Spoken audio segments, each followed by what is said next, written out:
Deitadas na cama, eles perguntam para Raquel se está tudo bem, mesmo que ela seja uma criança estranha, e se a Raquel estará sempre ao lado dela. Raquel envolve a Liz em um abraço. Ela diz que é claro com um sorriso. Ela sempre ficará ao lado da Liz. A Liz não sabe, mas Raquel sabe muito sobre ela. Se olhando no espelho, Raquel não consegue evitar pensar se Liz ficará daquele jeito quando for adulta. Ela chega à conclusão de que talvez os olhos sejam um pouco diferentes, além do estilo do cabelo. Até mesmo a versão adulta, que a Liz mesma não conhece, Raquel conhece. É para a Liz apenas esperar e ver que o amor daquela irmã não é algo leviano. É anunciada a entrada do Duquesa Agnes. Ela está muito elegante em um belíssimo vestido branco. Alguém chama Raquel, e vemos ser o Marquês Waver. Ele comenta que essa é a primeira vez que eles se encontram desde o último banquete. Raquel fica chocada com o fato do Marquês estar falando informalmente. O Marquês agradece por ela ter ido apesar de estar bem ocupada mantendo o território. Raquel pensa que o jeito que ele fala é meio estranho. Ela responde que não é nada, e que já estava na hora dela aparecer e participar de eventos sociais públicos. Raquel pensa que se ele não fosse alguém da geração do pai dela, ela poderia ter pressionado ele usando seu título. Mas isso poderia levar a discussões sobre o encargo do título de duque, e levando em consideração o nível atual do imperador, é bem capaz de transformar uma pessoa que sequer consegue tomar suas próprias decisões em duque. O Marquês comenta que a duquesa já está tão crescida que se alguém que não conhece a vice, sem dúvidas pensaria que ela era uma esposa. Ah, essas palavras. O Marquês pergunta para as pessoas ao redor se não é mesmo. Ele comenta que ela seria uma ótima esposa, mas é uma pena. Raquel percebe que ele provavelmente achou uma piada que uma mulher de apenas 20 anos esteja ali ao lado dele com uma posição maior. Ele é alguém que pensa que o papel de administrar um território é algo exclusivo dos homens. E Raquel está se perguntando o porquê do tratamento informal. Mas nossa prota é uma ex-atriz da indústria de entretenimento. Com sorriso provocador, ela já fazer muito tempo desde que ela viu o Marquês. Isso faz ela perceber o tamanho da passagem do tempo. O Marquês fica confuso. Ele simplesmente não consegue ler as expressões dela. Para tentar ficar por cima, o Marquês resolve mudar de assunto e comenta que ele ouviu que há muitos problemas acontecendo no território Agnus. Então, se ela precisar de ajuda, pode sentir-se à vontade para pedir a ele. Ele diz na frente de todos que os conselhos dele seriam úteis, já que ele e o duque anterior eram próximos, e por ele ser alguém que governa o território há bastante tempo. Raquel finge uma expressão de surpresa, e depois com um sorriso, agradece pela preocupação, mas diz de forma provocadora que ele deveria se lembrar que ela não é mais apenas a filha do duque, então ela que deveria perguntar se ele precisa de ajuda. Vemos um lugar com teto de vidro caindo aos pedaços, deixando as gotas de chuva entrarem no edifício. Uma verifica algo e diz que parece que foi envenenada. Vemos uma garota de cabelos brancos caída no chão, enquanto o homem de joelhos que estava verificando ela diz que ela não está respirando.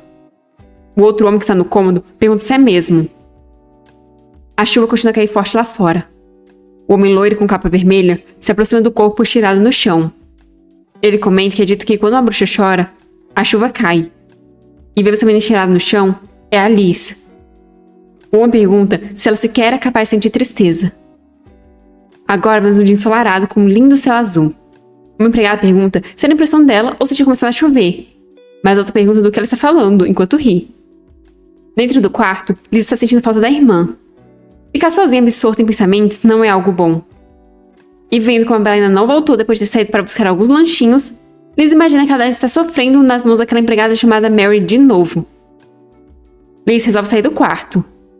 A Bella não fala sobre isso, mas acaba ficando óbvio quando ela passa tanto tempo assim longe da Liz. Recentemente, a discriminação com a Bella tem ficado pior. E ela, que é uma pessoa gentil, mas também estúpida, tem aguentado tudo calada. Quanto mais a Bella aguentar, mais eles irão fazer o mesmo com ela. Uma empregada pergunta para onde a Liz está indo, e ela diz que está indo brincar. Mas, na verdade, ela está correndo para encontrar a Bella, pois Liz sabe muito bem de tudo isso. Mary está falando que não quer nem ver mais aquela mulher, pois ela é uma pessoa sem capacitações e que ainda ousa ficar retrucando o que a Mary fala. A autoempregada pergunta se a Mary prendeu aquela pessoa ali, e comenta que foi a própria duquesa que a trouxe como empregada, então ela acha que isso vai dar problema. Enquanto isso, Liz já está atrás da porta ouvindo tudo. Mary pergunta a outra se ela acha que a duquesa vai fazer algo contra elas. Ela acha que a duquesa sequer tem tempo para se preocupar com o trabalho das empregadas? Realmente. Raquel não é alguém com muito tempo livre. Ela trabalha o tempo todo e sempre tem um lugar para estar. Liz ouve os murmúrios das empregadas se afastando, mas ela está de olho na porta em que a Bella está trancada. De repente, o comando fica silencioso. Eles aproveitam para entrar furtivamente. Como a jovem senhorita Agnus, Liz tem alguma força. Lá fora, ela não tinha força suficiente para se proteger, mas naquele lugar é diferente. Ali, ela recebe muita força a esconder que é uma criança maldosa. Ela recebeu aquilo de presente da irmã dela, então ela não quer que seja arruinado. Liz agora está parada em frente à porta. Ela pergunta a Bella se ela está ali. Bella começa a bater na porta, enquanto diz que é um alívio. Ela pergunta se Liz poderia chamar alguém para ela, já que ela não tem as chaves, então não consegue abrir a porta. Liz a chama de idiota em pensamento, pois se a Bella pensasse e agisse apenas um pouco, ela poderia se livrar do que incomoda. Como esperado, Liz terá que salvar a Bella. Com expressão calma, Liz pede para a Bella esperar um pouco, pois ela irá salvá-la. Mas logo em seguida, ela mostra sua expressão verdadeira. Já que sua irmã não tem tempo suficiente para se preocupar com o trabalho das empregadas, Liz só precisa criar um motivo para se preocupar. Voltando para a festa onde Raquel está, o Marquês diz que é óbvio que ela não é mais só uma filha do Duque, mas ele não sabe se ela tem as qualificações para ser uma duquesa. Ele diz que se ela quiser ser respeitada por ele, então ela deve mostrar as qualificações dela. Mas Raquel apenas fica encarando ele bem plena. As pessoas ao redor começam a murmurar, enquanto o Marquês pergunta se ela pensa que a força dos Agnus de agora é a mesma de antes. Então, ela deve mostrar respeito a ele, pois ela mesma sabe que a força não é a mesma. Raquel começa a rir, o que enfurece o Marquês e deixa as pessoas confusas. Raquel diz que de fato ela ouviu que a força que o Marquês possui atualmente é tremenda. Talvez essa força tenha excedido até mesmo a força que Sua Majestade possui. O Marquês fica sem entender nada. Mas Raquel continua com um ar debochado e pergunta se esse não é o caso, então como ele ousaria pedir para ela mostrar as qualificações quando ela é alguém reconhecida pelo imperador?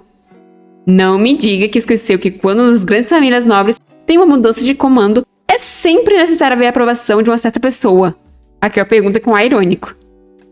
O Marquês comenta que ela só teve uma mudança de título muito repentina. Além disso, como ela tem coragem de mencionar Sua Majestade em uma conversa como aquela?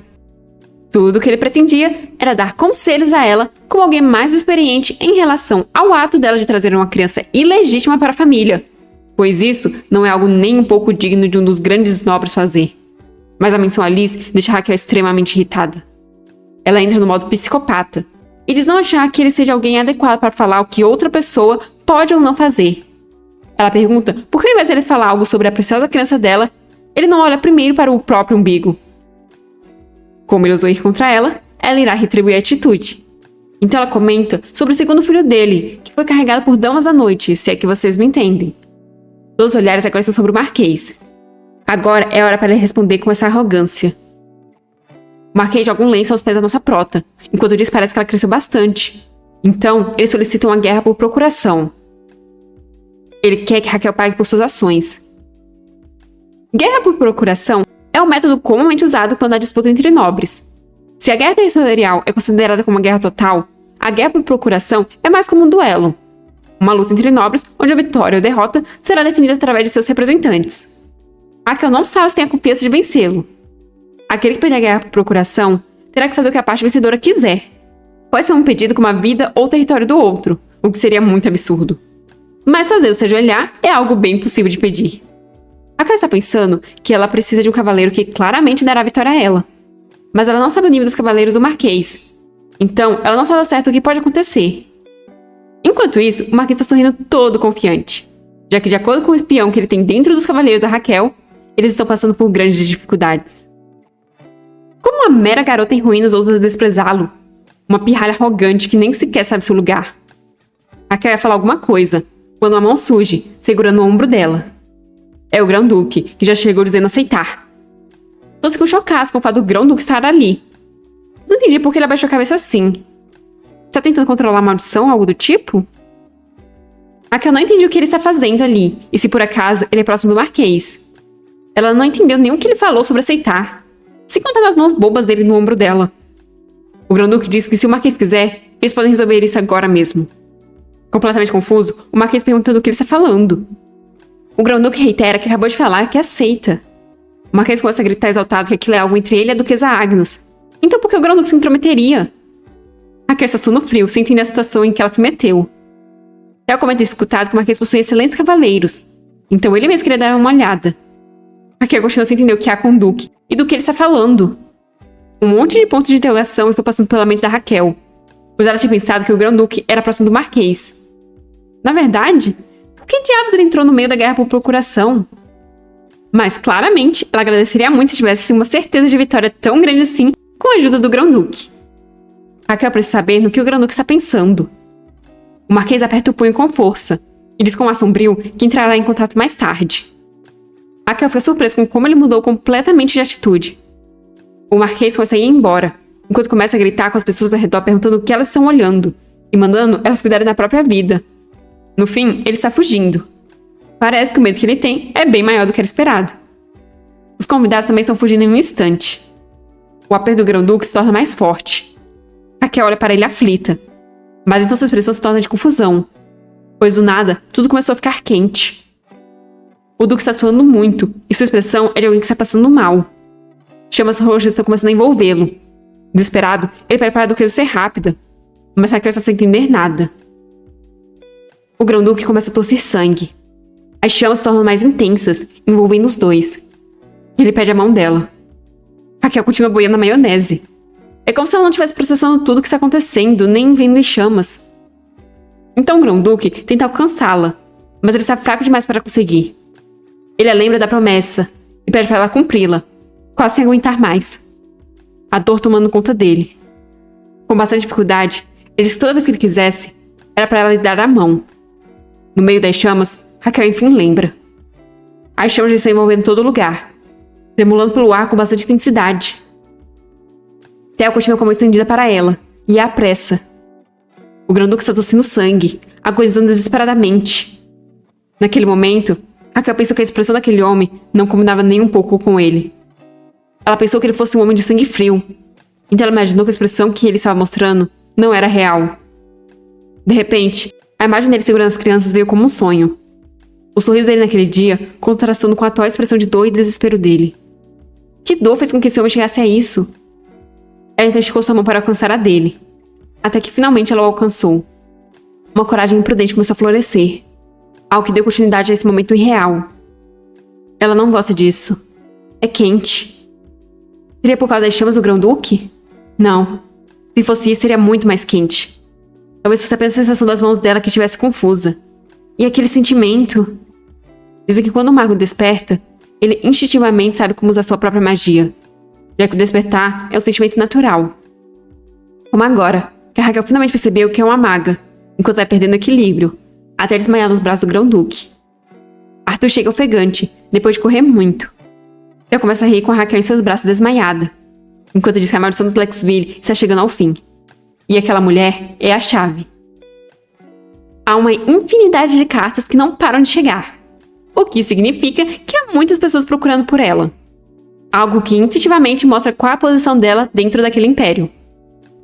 Essa pessoa é a Caroline Hersman.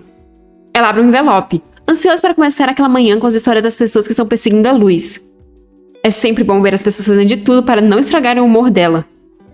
Todas aquelas cartas são de pessoas que ou querem criar uma amizade com ela, ou possuem algum tipo de interesse a mais nela. Mas na frente dela está uma carta bem inesperada. Uma carta do Conde Wickens. Ela não sabe o que ele enviou para ela, ao invés de enviar para o pai dela. Então ela começa a abrir a carta, curiosa com seu conteúdo. Ela lê a carta, mas não ficamos sabendo o que tinha escrito nela. Uma empregada entra no escritório da Caroline, informando que trouxe o chá matinal. Mas ela cai no chão ao ver que todas as cartas estão no chão. Ela logo se desespera, mas Caroline diz com um sorriso que está tudo bem, e que a empregada, chamada de Meryl, pode organizar com calma. A empregada diz que a jovem senhorita é muito gentil, e pergunta o que vai acontecer se ela acabar se acostumando mal. Tentando ser fofa, Caroline diz que apenas faz isso porque Meryl é muito fofa. A empregada fica tocada com as palavras, enquanto Caroline olha novamente para a carta. Dessa vez, podemos ver sua expressão assassina, enquanto ela aperta a carta com força. A empregada acha que Caroline recebeu uma carta de algum estranho, pois como Caroline é muito bonita, acaba chamando a atenção de estranhos. A empregada, então, resolve dar algo para melhorar o humor da patroa. Eu achava que seriam os doces, mas na verdade foi o jornal que o Grão-Duque apareceu.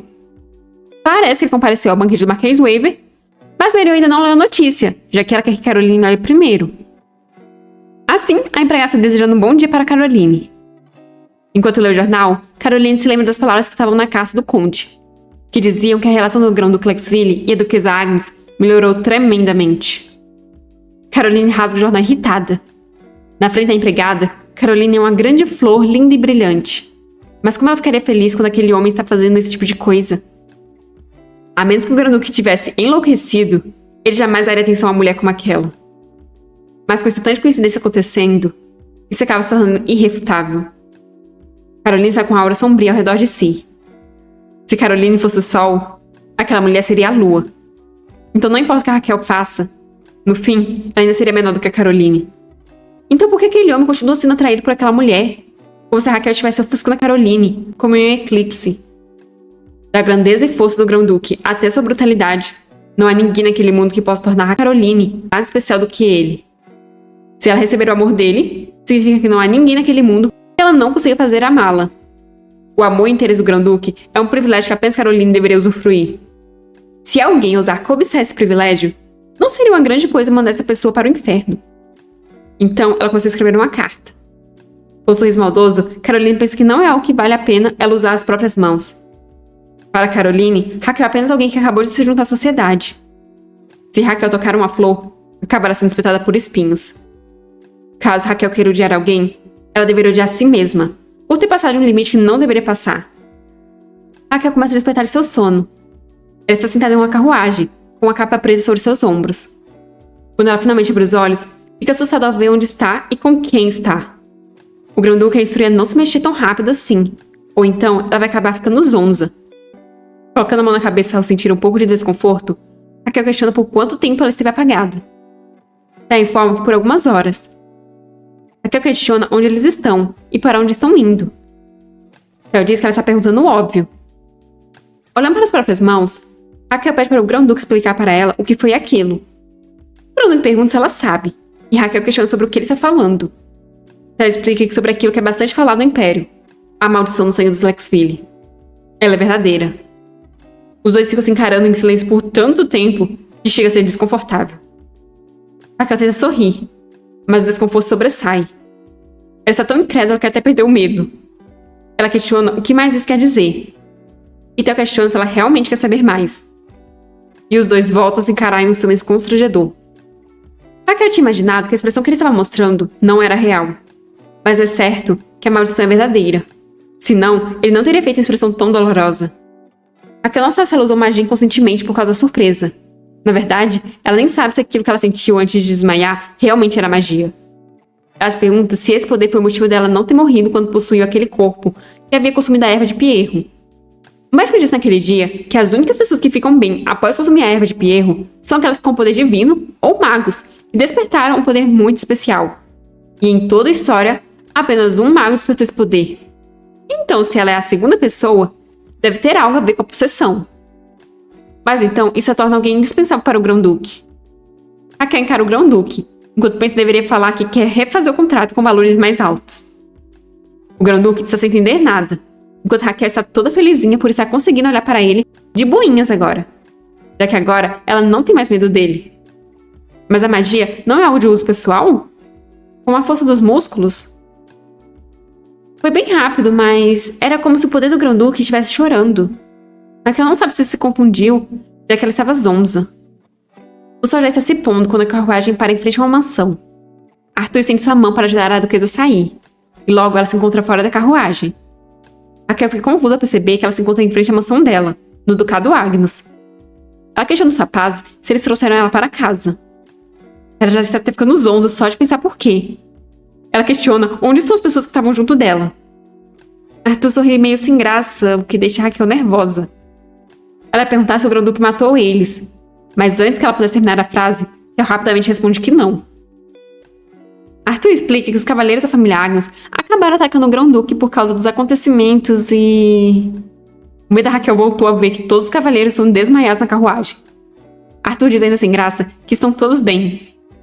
Chorando por dentro, Raquel pensa que está orgulhosa dos cavaleiros dela. Arthur então se despede dela e eles rapidamente vão embora. Raquel fica para trás inconformada com o fato de que eles foram até ali só para deixar ela em casa. Ela está desesperada perguntando o que aquele maldito fez com ela, enquanto os cavaleiros dela estão se desculpando. Aquele dia foi um turbilhão de emoções. Teve a viagem, a magia. Agora a Raquel está bem cansada, ao ponto de estar quase desmaiando de novo. Ela pensa que deveria colocar uma condição de que eles não podem tocar no pessoal dela. Elise ia cumprimentar a Duquesa, mas ao ver ela completamente acabada, ela informa de que o banho da Duquesa está pronto e que logo em seguida será servido jantar. Raquel pede para Elise informar a Liz de que elas irão comer juntas. Elise explica que a Liz já sabia da chegada da Duquesa e por isso estava esperando por todo esse tempo. Então Raquel decide se apressar e tomar banho logo. Elise e Raquel continuam a conversar, enquanto Anne fica surpresa com algo. Então, toda contente, Anne comenta que parece que a jovem senhorita veio receber a Raquel. Raquel rapidamente se vira à procura da Liz, mas ela vê a irmã se desequilibrando e caindo na escada ao ser empurrada pela Mary. Que isso é um plano da Liz, a gente já sabe, mas estou muito curiosa para saber como as coisas chegaram a esse ponto. Para isso, vamos voltar um pouco no tempo. Cobrir seus meios ou métodos para alcançar seus objetivos apenas deixará claro que você é alguém estúpido e fraco. Liz chegou por trás da Mary de surpresa. Mary ficou assustada, pois ela não sabia que a Liz estava ali. Além disso, Mary sabe que a Liz viu o que ela fez com a Bella. Então ela não entende por que a Liz está agindo tão amigavelmente. A deixa extremamente desconfortável essa sensação de certeza.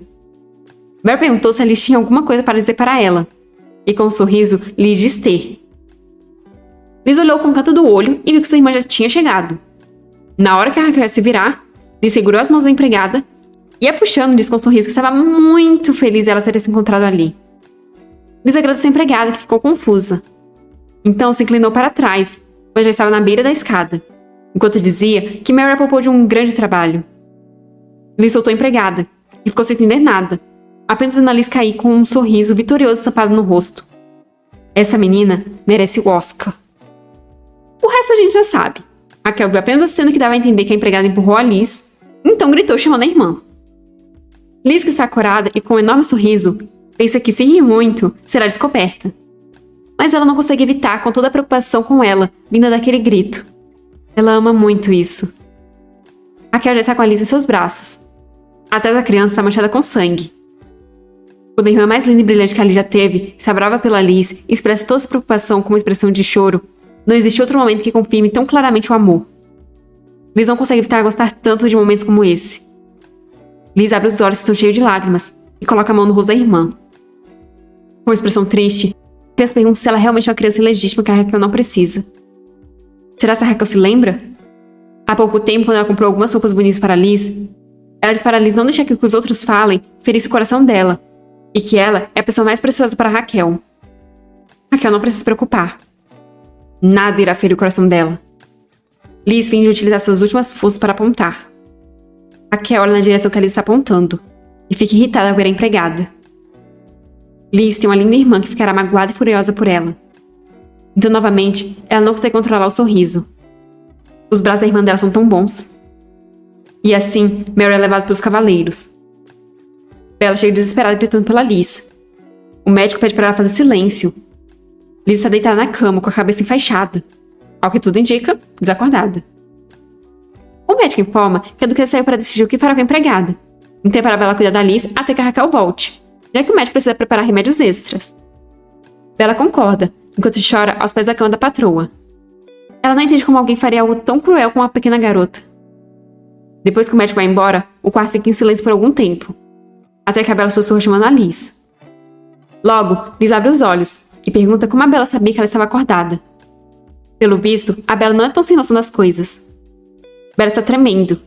Parece que o coração dela vai sair pela boca. Liz então cai na gargalhada. Mas logo em seguida, com um olhar ameaçador, pergunta se a Bella não é a serva dela. Bella concorda. E Liz diz gostar do fato dela ter respondido sem hesitação. Liz sorri para a Bella, que ainda parece nervosa. As cenas da Liz caindo, Bella desesperada gritando de cima das escadas, Liz nos braços da Duquesa, e por fim, Liz sorrindo satisfeita, pesam sobre os ombros da Bella, que cai no chão assustada. Liz sorriu ao ver a Bella tremer. Ela diz gostar muito, muito, muito da Bella. Por isso, ela espera que a Bella continue se comportando exatamente como agora. E é conhecendo um pouco mais as maldades que a Liz é capaz de fazer, e esse episódio chega ao fim. Espero que vocês tenham gostado, e até a próxima!